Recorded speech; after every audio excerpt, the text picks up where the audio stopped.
Hello hi നമസ്കാരം. എല്ലാവർക്കും സുഖമാണെന്ന് വിചാരിക്കുന്നു. ഇന്ന് വെറൈറ്റി ആയിട്ടുള്ള ഒരു മധുരക്കറി നമുക്ക് എങ്ങനെ ഓണത്തിന് പ്രിപ്പയർ ചെയ്യാമെന്ന് നോക്കിയാലോ. ഈ കറി ഉണ്ടാക്കാൻ വേണ്ടിയിട്ട് ഞാൻ ഇട്ടേക്കുന്നത് കുറച്ച് പൈനാപ്പിൾ, ഒരു അരക്കപ്പ് പൈനാപ്പിളും ഒരു അരക്കപ്പ് മാമ്പഴവും അരക്കപ്പ് തന്നെ ഏത്തപ്പഴവും പിന്നെ ഒരു 1/4 കപ്പ് തക്കാളിക്കയും. അതായത് ഒരു തക്കാളിക്കയുടെ പകുതിയെ എടുത്തിട്ടുള്ളൂ കേട്ടോ. ഒരു വലിയ തക്കാളിക്കയുടെ പകുതിയെ എടുത്തിട്ടുള്ളൂ. ഒരു തക്കാളിക്ക എടുത്താലും കുഴപ്പമൊന്നുമില്ല. ഞാൻ അരഭാഗം എടുത്തിട്ടുള്ളൂ കേട്ടോ.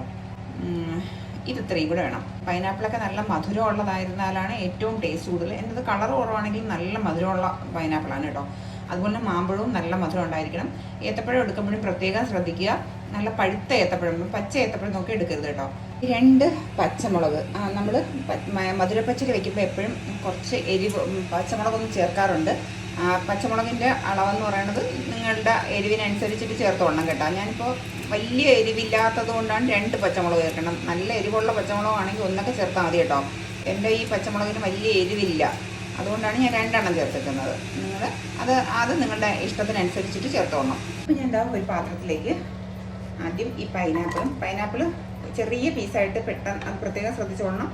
വേവിക്കുമ്പോഴത്തേക്ക് അത് ചെറിയ പീസായിരിക്കണം. ഏത്തപ്പഴം, മാമ്പഴം, പച്ചമുളക്, ഈ തക്കാളിക്ക. ഞാൻ ഗ്യാസ് ഓൺ ചെയ്തിട്ടില്ല കേട്ടോ. ഇത്ര മഞ്ഞൾപ്പൊടി, പിന്നെ ഞാൻ ചേർക്കുന്നത് ഒരു കളറിന് വേണ്ടി കുറച്ച് കാശ്മീരി മുളക് പൊടി, ഒരു 1/4 ടീസ്പൂൺ മതി കേട്ടോ കാശ്മീരി മുളക് പൊടി. പിന്നെ ചേർക്കാനുള്ളത് വെള്ളം, നോർമൽ വാട്ടർ ഉപയോഗിച്ച് ഇത് നന്നായിട്ടൊന്ന് വേവണം കേട്ടോ. കാരണം പൈനാപ്പിളിനൊക്കെ കുറച്ച് വേവ് ഉള്ളതാണ്. അപ്പോൾ അതുകൊണ്ടാണ് ഞാൻ പറഞ്ഞ പൈനാപ്പിൾ ഇടുമ്പോഴത്തേക്ക് നിങ്ങൾ തീരെ കുഞ്ഞ് പീസായിട്ട് ഇടുക. ബാക്കിയുള്ളതൊക്കെ കുറച്ച് വലിയ പീസായാലും കുഴപ്പമില്ല. അപ്പോൾ ഗ്യാസ് ഞാൻ ഓൺ ചെയ്ത് കൊടുത്തിട്ടുണ്ട്. ഇതിവിടെ കിടന്ന് നന്നായിട്ട് വെന്ത് വരട്ടെ. ഇടയ്ക്കിടയ്ക്ക് ഒന്ന് നോക്കി കൊടുത്തോളണം കേട്ടോ. അടച്ച് വെച്ച് തന്നെ വേവിക്കാം. ലൈഫ് ആകുന്ന നേരത്തിന് നമുക്കൊരു അരപ്പ് തയ്യാറാക്കാം. ഞാനൊരു അരക്കപ്പ് തേങ്ങ എടുത്തിട്ടുണ്ട്. ഒരു 1/4 കപ്പ് മുതൽ അരക്കപ്പ് വരെ തേങ്ങ എടുക്കാൻ പറ്റും. തേങ്ങയുടെ അളവൊക്കെ അവരവരുടെ ഇഷ്ടത്തിനനുസരിച്ചിട്ട് എടുത്തോളണം. ഒരുപാട് തേങ്ങ കൂടി പോവുകയും വേണ്ട. അതിലേക്ക് ഒരു 1/4 ടീസ്പൂണിനും താഴെ ജീരകം കേട്ടോ. പിന്നെ ഞാൻ ഇതിൽ ജീരകവും തേങ്ങയും മാത്രം ഇട്ടാണ് അരയ്ക്കുന്നത്. നിങ്ങൾക്ക് വേണമെന്നുണ്ടെങ്കിൽ അതിൽ പച്ചമുളക് ഒഴിവാക്കിയിട്ട് ഇതിലൊരു പച്ചമുളക് ഇട്ട് അരയ്ക്കാം. അങ്ങനെ വേണമെങ്കിൽ ചെയ്യാം. പിന്നെ കടുക് അരയ്ക്കുന്നുണ്ട്. കടുക് ഒന്നുകിൽ ഇതിൽ കൂടി ഇട്ട് അരയ്ക്കാം, അതല്ലെങ്കിൽ കടുക് പൊടിച്ച് ചേർക്കാം. ഞാൻ കടുക് പൊടിച്ചാണ് ചേർക്കുന്നത്. അത് ഒരു പ്രത്യേക ടേസ്റ്റാണ് കേട്ടോ. ഇങ്ങനെ ഇതിൽ കൂടി ഇട്ട് അരയ്ക്കുന്നതിനേക്കാളും പച്ചക്കടുക് ഒന്ന് പൊടിച്ച് ചേർക്കുന്നത് ഒരു പ്രത്യേക ടേസ്റ്റാണ്. അപ്പം ഞാൻ ഇത് കുറച്ച് വെള്ളം ഒഴിച്ച് ഒന്ന് മയത്തിലൊന്ന് അരച്ചെടുത്ത് നല്ല ഫൈനായിട്ട് തന്നെ അരച്ചെടുത്തിട്ട് വരാം. ഇതിപ്പോൾ ഞാൻ ഫൈനായിട്ട് അരച്ചെടുത്താൽ ഇതേപോലെ ഫൈനായിട്ട് അരച്ചെടുക്കണം കേട്ടോ. ഇതിപ്പോൾ എന്താ 1 ടീസ്പൂൺ കടുകും നന്നായിട്ട് പൊടിച്ച് വെച്ചിട്ടുണ്ട്. ഇത് ഇത്രയും ആദ്യമേ അങ്ങ് തയ്യാറാക്കി വെക്കുക. അരപ്പും കടുകും നമുക്ക് തയ്യാറാക്കി വെക്കും. ഇനി നമ്മൾ അടുപ്പിൽ ഇരിക്കുന്ന സാധനം എന്തായെന്ന് നോക്കാം. കളിയൊക്കെ നന്നായിട്ട് വെന്ത് വന്നിട്ടുണ്ട്. അതൊന്നും സഹായിക്കണം. നന്നായിട്ട് എല്ലാ ഫ്രൂട്ട്സും നന്നായിട്ട് വേകണം കേട്ടോ. പ്രത്യേകിച്ച് നമ്മുടെ ആ പൈനാപ്പിൾ നന്നായിട്ട് വെന്തങ്ങ് ഉടയണം. അപ്പോൾ അതുവരെ നമുക്ക് വെയിറ്റ് ചെയ്യണം. അതിന് വേണ്ടിയിട്ടാണ് ബാക്കിയുള്ള പച്ചക്കറികളൊക്കെ അങ്ങനെ ഇട്ടേക്കാം. നമുക്ക് അടച്ചു വയ്ക്കട്ടെ. നമുക്ക് നമ്മുടെ മധുരക്കറി എന്തായാലും നോക്കാം. വെള്ളമൊക്കെ വറ്റി തുടങ്ങിയിട്ടുണ്ട്. ഇനി നമ്മുടെ ഈ കഷ്ണങ്ങളെല്ലാം ഒന്ന് ഉടച്ചങ്ങ് ചേർത്ത് കൊടുക്കണം കേട്ടോ.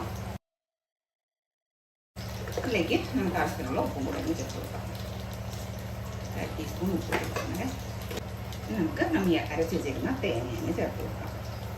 അല്പം വെള്ളം ഒഴിച്ച് ആ മിക്സി ഒന്ന്, കാരണം ആ തേങ്ങ ഒന്ന് കിടന്നൊന്ന് വേഗം വേണം. എനിക്ക് തേങ്ങയുടെ പച്ച ചുവ ഉണ്ടാവും. അപ്പോൾ ആ മിക്സി ഒന്ന് കഴുകി ഒരു ജസ്റ്റ് ശകലം വെള്ളം കൂടി ഒന്ന് മിക്സ് ചെയ്ത് ഈ അരപ്പ് ഇതിൽ കിടന്ന് ഒന്ന് വേകട്ടെ. പിന്നെ നമ്മൾ ഈ പൊടിച്ച് വെച്ചേക്കുന്ന ആ കടുകുണ്ടല്ലോ, ആ കടുകും കൂടി ഈ സമയത്ത് നമുക്ക് ഇതിൽ ചേർക്കും. കടുക് ഇങ്ങനെ താളിക്കുന്നതാണ്, ഇങ്ങനെ ഇത് ചെയ്യുന്നതാണ് ടേസ്റ്റ് കേട്ടോ. നിങ്ങൾ അരച്ച് ചേർത്താലും മതി, തേങ്ങയുടെ ഒപ്പം അരച്ച് ചേർത്താലും മതി. പക്ഷെ ഇങ്ങനെ ചേർക്കുമ്പോൾ ഒരു പ്രത്യേക ടേസ്റ്റാണ്. അപ്പോൾ അത് അരപ്പൊക്കെ ഒന്ന് തിളച്ച് തുടങ്ങിയിട്ടുണ്ട് കേട്ടോ. 1 ടീസ്പൂൺ ശർക്കര അതും കൂടി എന്നിട്ട് കൊടുക്കണം കേട്ടോ.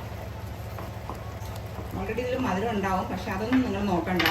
എന്നാലും ശർക്കര ഇല്ലെങ്കിൽ പഞ്ചസാര ആയിരുന്നാലും ചേർത്ത് കൊടുക്കണം കേട്ടോ. 1 ടീസ്പൂൺ മതി, പക്ഷേ കുറച്ചായിരുന്നാലും അത് ചേർത്ത് കൊടുക്കണം. ചേർത്ത് കൊടുക്കുമ്പോൾ ആ ഒരു കറിക്കൊരു ടേസ്റ്റ്, വേറൊരു ടേസ്റ്റാണ് വരുന്നത്. കടുക് തളിക്കുമ്പോഴും പ്രത്യേകം ശ്രദ്ധിക്കുക, വെളിച്ചെണ്ണ ഒഴിച്ച് തന്നെ കടുക് തളിക്കുക കേട്ടോ. കടുക് തളിക്കുമ്പോഴത്തേക്ക് നമുക്ക് എണ്ണ നന്നായി ചൂടായി കഴിയുമ്പോഴത്തേക്ക് നമുക്ക് സാധാരണ പോലെ തന്നെ കടുക് ഇട്ട് കൊടുക്കുക. പിന്നെ വറ്റൽമുളക് ഇട്ട് കൊടുക്കണ്ട, അതിന് പകരം കറിവേപ്പിലയും ഇട്ട് കൊടുക്കണം. കറിവേപ്പിലയും ഇട്ട് കൊടുത്തിട്ട് നമുക്ക് ആ ചൂടോടുകൂടി തന്നെ നമുക്ക് ഇതങ്ങ് ഒഴിച്ചു.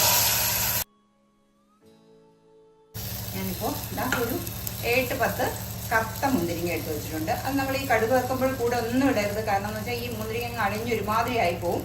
അപ്പോൾ ഈ സമയത്ത് ഈ മുന്തിരിങ്ങയും കൂടി ഒന്ന് ഇട്ട് കൊടുക്കാം. ഇട്ട് കൊടുത്തിട്ട് ഒന്ന് ഇളക്കി അങ്ങ് അടച്ച് വെച്ചേക്കാം. അത് ആ മധുരക്കറി നമുക്കൊരു സെർവിങ് ഡിഷിലോട്ട് മാറ്റാം.